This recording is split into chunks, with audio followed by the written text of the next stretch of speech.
Mga ka-brothers, kumusta po kayo? So, ngayon po ay ihatid ko muna si nanay.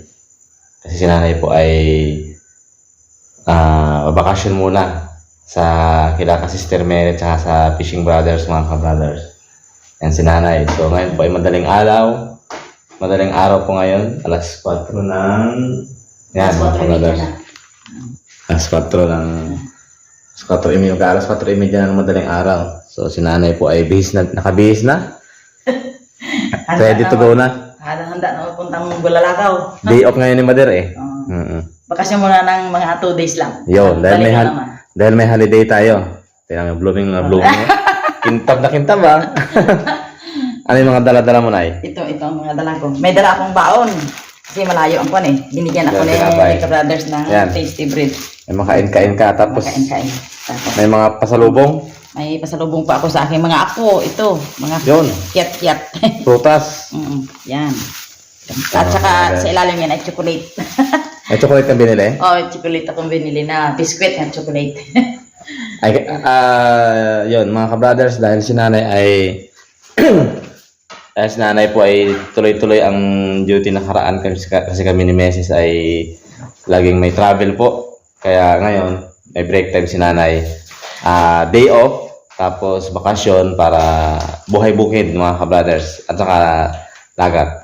So, abangan niyo po si kananay sa kay ka-Sister Mary. Sa panganay po. Baka kay ka-brother Eric, baka pumunta rin siya doon, magpakita rin po siya sa Fishing Brothers. So, dito muna kami ni Mrs. dahil ngayong araw rin, dadala namin si Baby Rai sa amin, Pidyam. sa Bulalakaw. Opo, sa Pidyam, mga ka-brothers, mamaya kapacheck up namin. Yun. Yatad ko muna si nanay, mga ka-brothers, doon sa aming sakayan sa van, kung saan po papunta yung si nanay, yung pinaka-terminal ng van, mga ka-brothers. Okay, so let's go. Bye-bye. Bye-bye. Bye-bye for the meantime sa kay ka-brother Ed, si nanay. Ito na kami, mga ka-brothers. Si nanay ay papasok na. Sige. Palista. Sakay na po ako ng bus. Puntang Bulalakaw. Pasyal ang matanda sa mga anak na 5. Okay. Punta kay Sister Mary. Sige, bye-bye. Ingat, see you sa mga ka-sisters. Pasok na, nay.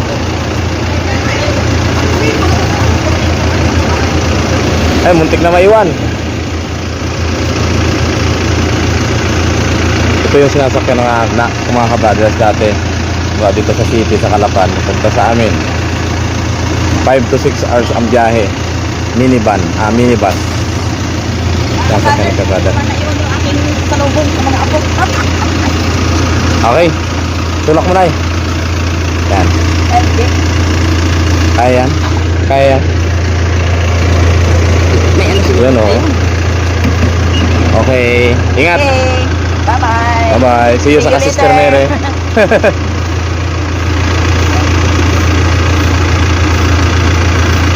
Pupunta kami ni Mrs. ngayon sa pediatrician para sa consultation ni baby kasi 6 months na.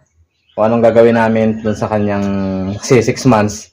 Panibagong gatas. So kakain na rin siya ng solid foods, mga ka-brothers. Ayan, natutulog si Baby Rai Rai. So check na, mamaya malalaman natin kung ano yung mga advice ng doktor. And then, ano ba yung magiging setup natin? So, si nanay po, malamang ngayon yun ay nandun na sa amin, sa Bulalakaw, kay Sister Mary, mga ka-brothers. So, magkukommute lang kami ngayon at kami sa tricycle. Itong ating bagong sasakyan sana, pwedeng-pwede na. Kaso si ka-brother Ed ay, yung license po ay motor lang, hindi pa na-upgrade sa 4 wheels. Kaya baka tayo mahuli ng LTO. Kaya, dyan lang muna. Siguro susunod na punta natin sa Pedya, mga ka-brothers. Dala na natin yung ating bagong sasakyan. Let's go!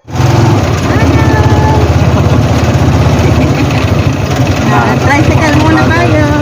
Tricycle muna. Sunod po.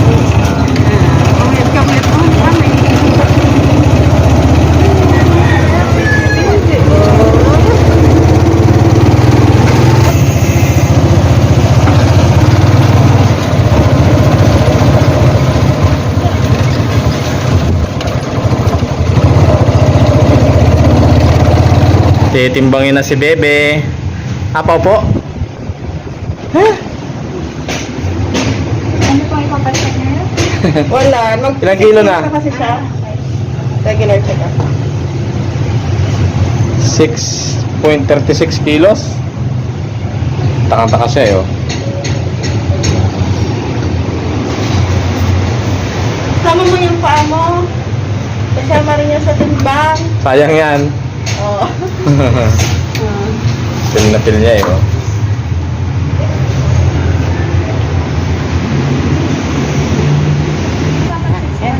Oh. Tatay na si Bebe. Tatay na. Ha? Ha? Eh, dimple yan.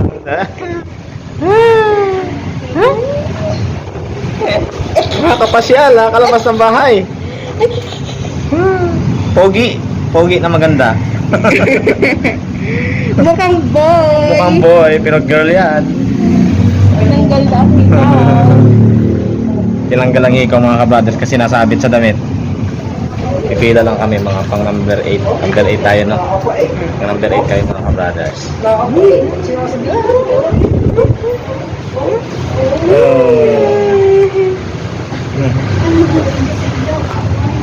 Dito na kami sa bahay mga kabrothers. Kakarating lang ni kabrother Ed.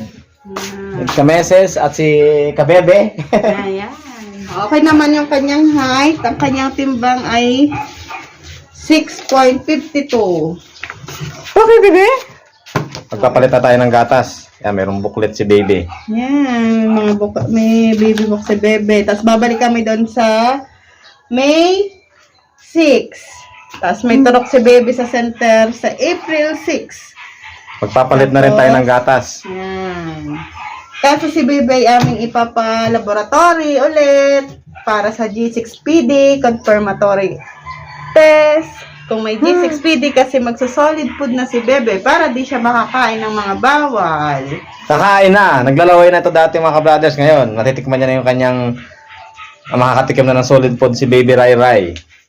So mga kabrothers, abangan ulit natin sa next video yung pagbalik ni Nanay dito sa amin galing kay Sister Mary. So for the meantime, bisitahin niyo po si Nanay sa kay Sister Mary at sa Fishing Brothers. Andun siya ngayon, day off dahil meron tayong holiday mga kabrothers. So pagbalik natin doon sa Pedya, baka ito na ating gagamitin yung ating sasakyan mga kabrothers. So that's all for today's video. For a short video and see you again mga kabrothers. Ito na uno. Bye-bye! Bye! Bye-bye! Aper ka sa akin, aper! Apir! Aper! Bebe! Ay! Aper! Aper! Oh, na mag-respond. Aper!